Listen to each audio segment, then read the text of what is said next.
यह बात साल 2010 और 11 के आसपास की बात है कि एक लड़का जो कि 5,000 रुपया महीना का हिसाब के नौकरी किया करता था, लेकिन जिसके यहाँ नौकरी करता था वो जो कैश होता था उसका बहुत बड़ी मात्रा में पैसा होता था। उसको जमा करने के लिए वो बैंक में जाया करता था। जब बैंक में आना जाना लगा रहता था और वो कैश काउंटर पर एक लड़की बैठती थी, उस लड़की को देखकर लगता था कि इस लड़के के पास कितना सारा पैसा है, यानी कि यहाँ से बातचीत का सिलसिला शुरू होता है। एक दिन लड़की ने उससे बातचीत की और बातचीत का सिलसिला जब शुरू होता है तो दोनों के बीच में दोनों की दोस्ती हो जाती है। दोस्ती के बाद दोनों के बीच में प्यार हो जाता है और प्यार जब कहानी होती है तो महज 7 दिन का ही होती है और बातचीत का सिलसिला शुरू होता है। और जब 7 दिन हो चुकी होती है तो लड़की अपना सब कुछ, यानी कि सोना चांदी जो भी घर में सामान रखा हुआ था उसे लेकर वो लड़के के पास आ जाती है और बोलती है कि मैं अपना सब कुछ छोड़ के आपके पास, तुम्हारे पास आ गई हूँ। लेकिन लड़का है जो कहता है कि देखो, तुम मेरे लिए आ जाओ, लेकिन जो भी अपने घर से सामान लेकर आई हो, सोना चांदी जेवरात, इसे वापस रख के आओ। और उसके बाद फिर वो इस लड़के से उस दिन किस्मत बदलने वाली रहती है और वाकई बदल भी जाती है। उस लड़की से वो शादी कर लेता है, शादी हो जाती है। लड़के का नाम जो था वो अरमान मलिक है, जिसका असली नाम संदीप होता है और वो उस लड़की का नाम पायल होता है। दोनों की शादी हो जाती है। कुछ सालों के बाद उसका एक बेटा पैदा होता है और बेटा जब पैदा होता है तो उस पैदा होने के दिन, जिस दिन वो तारीख होती है, उस दिन ये जन्मदिन मना रहे थे और उस बच्चे का, उसमें कुछ मेहमान भी आए थे और एक खास मेहमान आया था उसकी पत्नी, यानी कि पायल मलिक की खास दोस्त, जिसका नाम कृतिका होता है। अब कृतिका को देखते ही अरमान मलिक का मन में, दिल में प्यार उमड़ जाता है और जैसे ही 7 दिन में पायल मलिक से शादी हो जाती है, उसी तरह फिर वो 7 दिन लगते हैं इस कृतिका मलिक से शादी होने में। अब एक व्यक्ति की 2 पत्नियां और दोनों पत्नियां का मामला कुछ ऐसा होता है। कहते हैं कि हिंदू रीति रिवाज के हिसाब से कोई व्यक्ति एक आदमी की 2 शादियां नहीं कर सकता, लेकिन अरमान मलिक, जिसका नाम संदीप होता है, वो खुद एक इंटरव्यू में कहता है कि वो जाट कम्युनिटी से बिलोंग करता है और हम अब जाट होते हुए वो हिंदू, यानी कि सनातन धर्म को मानने वाला 2 शादियां कैसे कर सकता है। इस बात पर काफ़ी बवाल भी हुआ था, काफ़ी मतलब हल्ला भी हुआ था, चर्चा भी हो जाती है। लेकिन अब फ़िलहाल वो फिर से कंट्रोवर्सी में फंस जाता है और साल 2019 का एक मामला था जो कि इस अरमान मलिक ने अपनी नौकरानी के साथ रेप किया था। बस यह कहानी है। आज इस कहानी के माध्यम से ये कहानी जानने की कोशिश करेंगे कि शादी कैसे हुई थी, आखिरकार इसने उस लड़की के साथ बलात्कार किया था या नहीं किया था। यह मामला इसी पर आज चर्चा करेंगे, जानने की कोशिश करेंगे। तो सबसे पहले मेरी तरफ से आप सभी लोगों को नमस्कार और मैं आपसे विनती करता हूं कि अगर आप मेरे चैनल पे नए हैं तो आप हमारे चैनल को सब्सक्राइब ज़रूर करें, क्योंकि ऐसी ही इंटरेस्टिंग वीडियो आपकी हमारे चैनल पे आपको मिलती रहेगी। तो ये जो है एक सच्ची घटना है, मैं आपको सुनाने जा रही हूँ। ये सच्ची घटना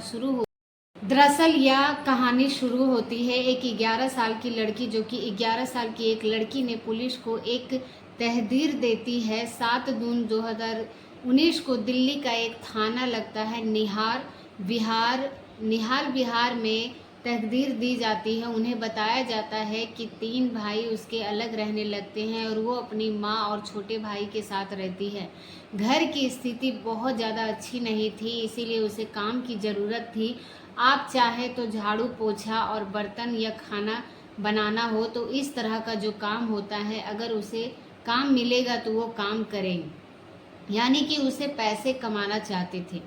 जिससे क्या उसका परिवार का खर्च वगैरह चल सके। इसी बीच में उसे एक संदीप नाम के लड़के यहाँ की नौकरी मिल जाती है और वहाँ पर उसको एक बेटा होता है। वो बेटा यानी कि संदीप मलिक, जिसका अभी वर्तमान में उसका अरमान मलिक के नाम से लोग जानते हैं। संदीप मलिक के यहाँ उसने काम करना शुरू कर दिया और वहाँ पर काम कर रही थी। वो काम करते करते काफ़ी एक बीवी उसकी जो रहती है वो पायल होती है। दूसरी बीवी सन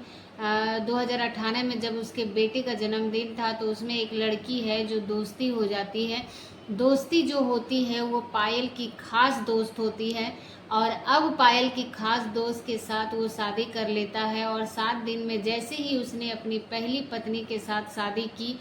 कुल मिलाकर यहाँ पर यह परिवार रहता है।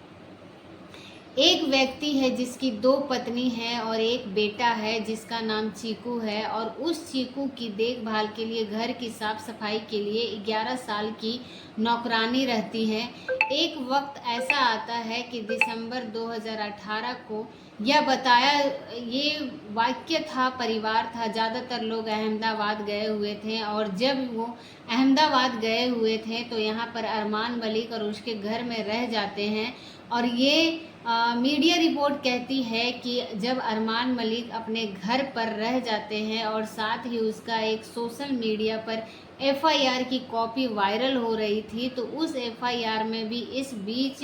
इस चीज़ का मतलब हवाला दिया हुआ था कि यहाँ पर लड़की जो थी 11 साल की नौकरानी है और वो घर पर रहती है और अरमान मलिक भी घर वहीं होते हैं। इसी बीच में उसको एक इंजेक्शन दिया जाता है जिसमें बताया जाता है कि ड्रग्स का इंजेक्शन था। जब उसको नशा हो जाता है तो वो उस लड़की के साथ रेप कर बैठते हैं। अब यह लड़की बहुत ज़्यादा डर जाती है क्योंकि इसके साथ 1-2 बार मारपीट भी हुई थी, 1-2 बार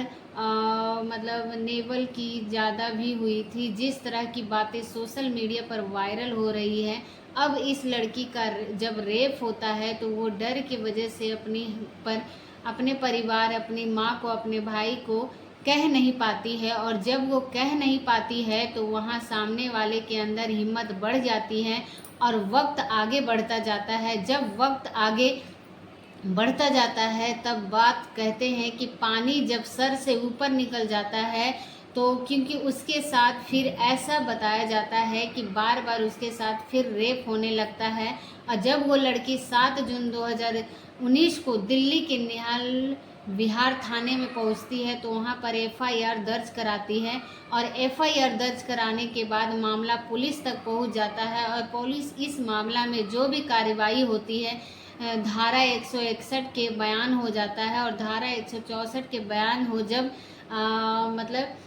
बयान लिए जाते हैं तो बयान लेने के बाद पता चलता है कि इसमें पायल मलिक का भी इन्वेंटमेंट होता है, यानी कि नौकरानी के साथ जो हो रहा था वो पायल मलिक को भी जानकारी थी। लेकिन पायल मलिक ने कहीं न कहीं अपने पति का सपोर्ट किया और अभी मामला जब अदालत तक पहुंच जाता है, चार्जशीट लग जाती है, तब आरोपी की गिरफ्तारी के लिए दबिश दी जाती है। तो ऐसा दिन आता है कि तारीख आती है 23 दिसंबर 2019 को अरमान मलिक को गिरफ्तार कर लिया जाता है और ऐसा मीडिया रिपोर्ट कहती है कि जो मीडिया में सर्च किया कि यह अरमान मलिक लगभग 14 महीने तक जेल में रहते हैं, उसके बाद इन्हें जमानत के लिए अप्लाई करते हैं, आवेदन करते हैं, उसको जमानत मिल जाती है और एक बार फिर वो अपनी ज़िंदगी में जैसे एक जीवन जीने का एक इनका जो एक लाइफ स्टाइल है, जिनको जीने का एक अपना अलग सा स्टाइल है, सोशल मीडिया के अलग अलग प्लेटफॉर्म पर, चाहे वो इंस्टाग्राम हो, फेसबुक हो, यूट्यूब हो, पर वीडियो बनाते हैं और ब्लॉगिंग करते हैं और अपने परिवार की जो भी दिनचर्या है वो उसको दिखाते हैं, कैसे रहते हैं, कैसे खाते हैं, कैसे घूमते हैं। एक वक्त इनके साथ ऐसा आता है जबकि इनके पास 5,000 रुपये की रकम नहीं थी और अब वो अपनी माँ का इलाज कराने में भी असमर्थ हो जाते हैं और शायद जब पता चलता है कि इसकी माँ की भी मृत्यु हो जाती है। लेकिन आज ये दौर है कि इनकी मिलियन में फॉलोवर है, इनकी करोड़ों लोग चाहते हैं, साथ ही जो जो पत्नी है वो भी ब्लॉगिंग करती है और जो दूसरी पत्नी है वो भी ब्लॉगिंग करती है और अच्छी खासी इनकम हो जाती है। लगभग बताया जाता है कि 200 करोड़ के आसपास इनके पास इनकम है। अब वो कितना सच है और कितना नहीं है, एक इंटरव्यू के दौरान इन्होंने खुद ही स्वीकार किया था। और एक इंटरव्यू के दौरान इन्होंने पूछा भी गया था कि जो आपके ऊपर 11 साल लड़की का रेप करने का आरोप लगा है उसमें कितनी सच्चाई है, कितनी नहीं है। तभी कहते हैं कि मुझे पूरा कानून पे भरोसा है कि जो एफआईआर वगैरह हुई है वो एफआईआर अगर गलत हुई है और कानून पर पूरा भरोसा है, कानून इसमें अपना काम करेगा और दूध का दूध और पानी का पानी हो जाएगा। और जिस दिन भी ये क्लियर चीज़ें सामने आएगी तब आप देख लेना कि मैं बिल्कुल पाक साफ हूँ। उसने कुछ इस तरह की अपनी बात कही कि पायल जो होती है वो भी कहती है कि झूठा मुकदमा है, लेकिन इससे एक बात साफ जाहिर होती है कि कहीं ना कहीं मुकदमा तो है। अगर मुकदमा है तो बात चल रही है और मामला जो है वो 4 लगी हुई है, अदालत में विचाराधीन है। और अब अदालत का जो भी सबूत रखे जाएंगे, जो बयान होंगे, जो भी इसमें जांच पड़ताल की जाएगी, इस रिपोर्ट के आधार पर इस रिपोर्ट के आधार पर ये दोषी पाए जाएंगे या नहीं जाएंगे, ये खैर भविष्य में गर्भ में छिपा हुआ है। लेकिन जिस तरह से जिस तरह से इन्होंने बहुत सारे ये अपना इन सोशल मीडिया पे अपनी दोनों पत्नियों से बात हो या फिर 11 साल की नौकरानी के साथ रेप हो, बात हो, ये चर्चा का विषय बन गया है। यदि मैं एफआईआर कर रही हूँ, यदि वो चार्जशीट का मामला बिल्कुल ठीक है और अदालत में ये सबूत सही पाए जाएंगे तो इन्हें उम्र कैद की सज़ा भी हो सकती है। बाकी जो भी है सो है, या क्लियर तभी हो पाएगा जब अदालत अपने निर्णय